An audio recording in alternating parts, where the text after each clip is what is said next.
que o irmão pode falar a respeito dessa última igreja italiana que participou? Ela foi evangelizada por quem? Essa que o Marçola foi lá agora, que tem um patrimônio gigante e que acabou participando da congregação. Ela foi evangelizada por quem? Da mesma missão? Nós já vamos falar dessa igreja aí. Então, o que acontece?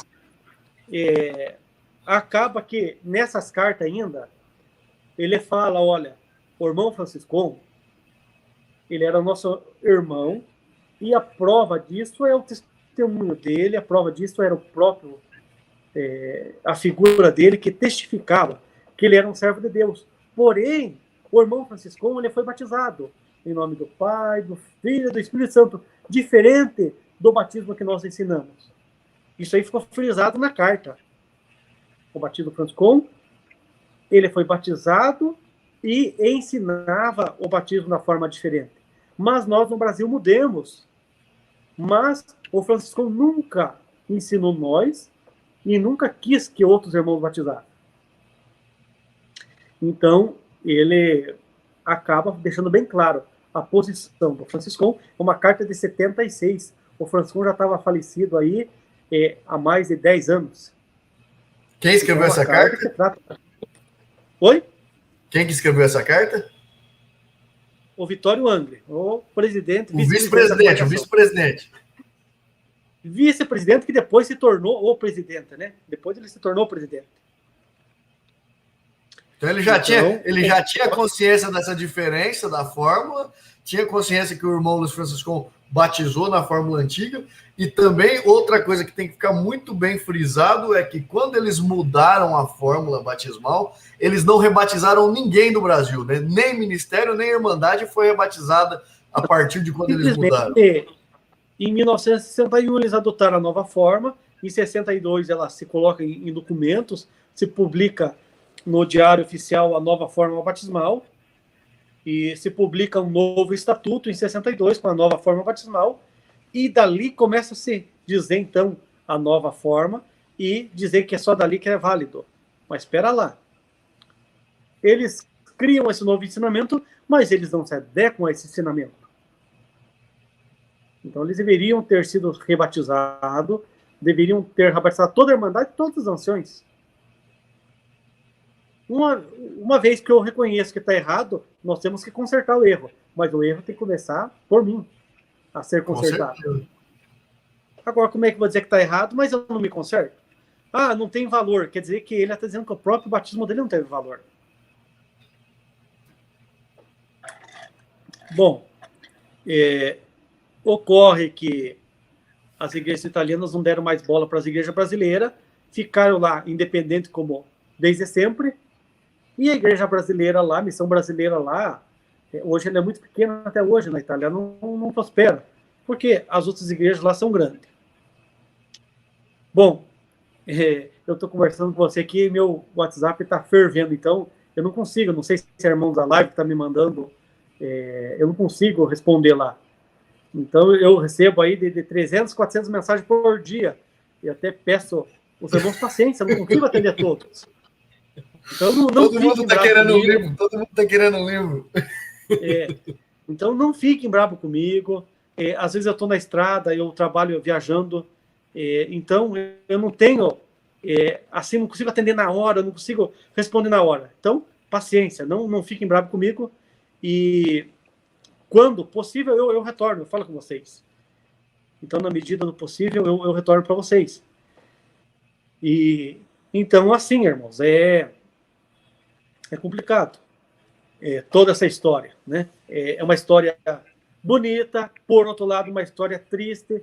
Alguns lados, a história comove, e por outras horas, ela parece que aborrece, porque meio que se destrilhou, meio que tomou um outro rumo, né?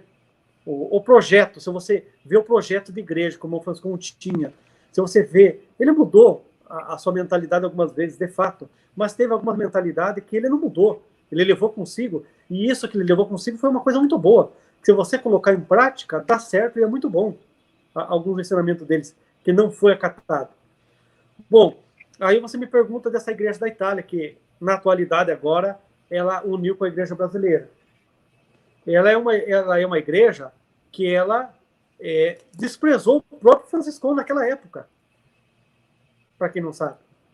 Que são, eu falei lá do nome deles, os acardianos. Os acardianos, ele falou que a doutrina que o Franciscão ensinava e dizia era muito fraca, que deveria ser mais forte. E tanto que é uma igreja muito severa na Itália. Ela não é mesmo a fé e doutrina da igreja brasileira. Ela é muito mais severa do que a igreja brasileira. Entanto que eu te falei lá, que se alguém ficar viúvo lá, não se casa. Se alguém quiser tirar a carteira das mulheres lá, ou frequentar uma faculdade, não pode, é proibido. É uma igreja muito fechada. É uma igreja exclusivista pior que a igreja brasileira. Ela chega a ser pior que a igreja brasileira. Bom, essa igreja lá, na cidade de Termo, né, que ela uniu com a igreja brasileira, é um grupinho. Não é uma igreja que uniu com a igreja brasileira. Foi lá 15 irmãos, menos de 15 irmãos, que uniu com a igreja brasileira. Foi feito um alarido muito grande, uma propaganda muito grande. Uma igreja na Itália grande uniu com a igreja brasileira. Uma igreja lá da época do Franciscão. Opa, pera lá. A congregação não é a igreja do Franciscão? Agora, como é que eles encontram uma igreja do Franciscão da Itália? Engraçado. Pera lá. A congregação não é do Franciscão? Agora, como é que eles encontram uma igreja que era do Franciscão? Então, eles dão uns tiros no pé deles mesmos. Né? É que as pessoas não observam os detalhes, né? Como que fala que encontrou uma igreja que foi evangelizada pelo irmão Luiz Franciscão, se a congregação que é a do irmão Luiz Franciscão? Então, que confusão que é essa, né? Eles não fazem essas perguntas, né? Agora, alguns falam, estava perdido na Itália, mas a Itália é pequenininha, meus irmãos. Nossa, a Itália, comparado ao Brasil, não é um nada, é uma unha. Né? Como é que estava perdida lá? Mas o que ocorre é que essa igreja ela tem algumas coisas sinistras lá que não sei se devo comentar, porque é muito forte. É muito forte o que aconteceu lá. Mas tinha uma moça lá que ela estava cancerosa e a mãe dela se aproximou, levou na igreja para tentar buscar cura para sua filha. E em vez de ela receber a cura, ela recebeu foi bastante estupro lá nessa igreja. Essa igreja que uniu com a igreja brasileira. Ela foi estuprada por anos dentro daquela igreja por uma pessoa que se dizia ancião, em vez de levar a palavra de Deus para ela, levava estrupos, né? E dizia para ela, olha, eu sou ancião, e se você contar para alguém na igreja aqui, ninguém vai acreditar, porque o que vale é a minha palavra como ancião. Então, você não pode falar nada. E se você falar, eu vou matar você, eu vou matar a tua família. Por medo, ela sofreu estupro por muitos anos. Só que até que chegou um dia que ela trouxe no ventilador. Isso aqui está documentado, se você quiser. Eu trago as reportagens para você, eu trago os jornais para vocês. Não sou eu que estou falando, é uma coisa que está documentado pelas mídias italianas. A mídia italiana, ela trouxe tudo isso. Essa pessoa ela foi processada, essa pessoa foi condenada, já pagou seu crime. Ela já pagou por que ela cometeu. Ela ficou presa, não sei se hoje ela está solta, porque é um crime antigo. Ela já pagou por isso, foi presa, foi condenada. A irmandade daquela localidade foi uma coisa tão vergonhosa para aquela igreja que a irmandade daquela localidade decidiu ir embora dessa cidade e abandonou lá o prédio. E alguém estava lá porque era uma igreja que tinha muitos irmãos e as pessoas abandonaram. Mas abandonaram devido a diversos estupros que ocorreu dentro do próprio prédio. Os estupros ocorreu dentro do próprio prédio. E o que acontece? O Atílio, eu não sei se ele é tio, o Atílio é esse ancião que uniu com a ação brasileira aqui, com os irmãos do Brasil. Esse Atílio, ele é tio desse outro ancião lá que cometeu a barbaridade aí. Não é aquele senhorzinho velho que cometeu aquela barbaridade. Quem cometeu a barbaridade foi o sobrinho desse Atílio. Então, o que ficou lá, ficou a família do Atílio. Ficou aquela família lá. Não ficou a irmandade, não ficou. Então, o que acontece? Os acardianos tiraram a liberdade desse grupo, tiraram a liberdade do próprio Atílio, que passou a mão, tiraram a liberdade dessa pessoa lá que se dizia ancião e era um sem-vergonha, um salafrário. Essa igreja ela foi excluída. Essa igreja é tida por eles lá como desviados. é um grupo de desviado que ficou lá. Mas eu acho engraçado que a congregação fala que quem sai dela é desviado e não aceita as pessoas que saíram dela. Mas se ela pega um desviado da Assembleia de Deus, pega uns desviados que nem pegou desses irmãos aí vem para ela, se torna tudo santinhos, se torna todas pessoas consagradas.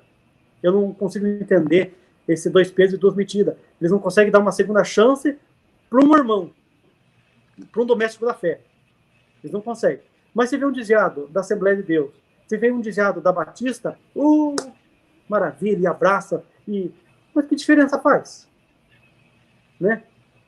Não estou julgando nenhuma denominação, não estou julgando pessoas que tiveram algum deslize na sua vida, não é isso. Mas para vocês entenderem a diferença, a acepção que é feita. Um doméstico, eles não podem perdoar.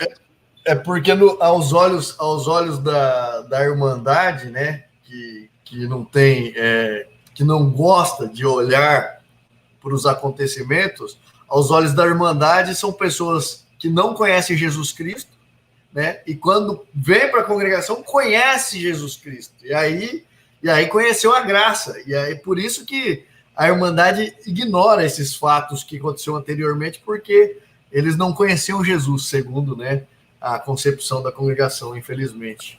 É o que a gente vê. Porque o que você está expondo aí, e está muito claro, quem não entendeu, essa igreja da Itália era uma igreja onde ocorreu um crime de estupro lá dentro. Ela foi excluída da comunhão. Essa igreja da Itália ela foi excluída da comunhão. E a Irmandade, por vergonha, deixou de congregar lá. Então ficou somente a família do autor, né, porque era o tio do autor, né, que estava lá de posse dessa igreja, que era, né, conivente, porque ele tinha conhecimento dos fatos, né, mas se manteve omisso ao longo dos anos. Então, essa comunidade que se aglutinou à congregação, que faz parte da congregação, é apenas a família dos que foram excluídos da igreja que eles participavam. Então é isso, né? Isso aí. Não tenho nada contra esse grupo aí. Até sou feliz pela congregação ter recebido esse grupo, ter abraçado esse grupo.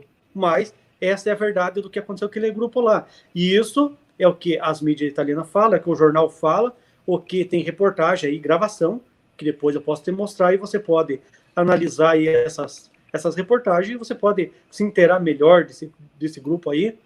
Não estou criticando a união deles, não estou criticando aquele grupo que foi abraçado pela congregação, até eles fizeram muito bem de abraçar esse grupo aí.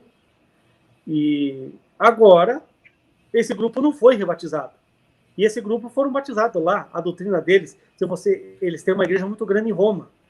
Eles têm uma igreja lá para 3 mil pessoas em Roma. Ela é muito grande na Itália. Essa igreja existe na Itália até hoje. Aquele grupinho lá foi um grupo excluído. Mas essa igreja, ela continua na Itália.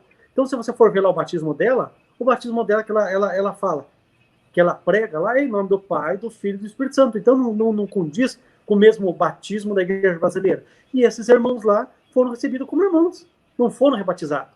Inclusive, o Atílio, ele foi integrado no Ministério de Ancião pela igreja brasileira. Os sinais estão se cumprindo e a cada dia estão mais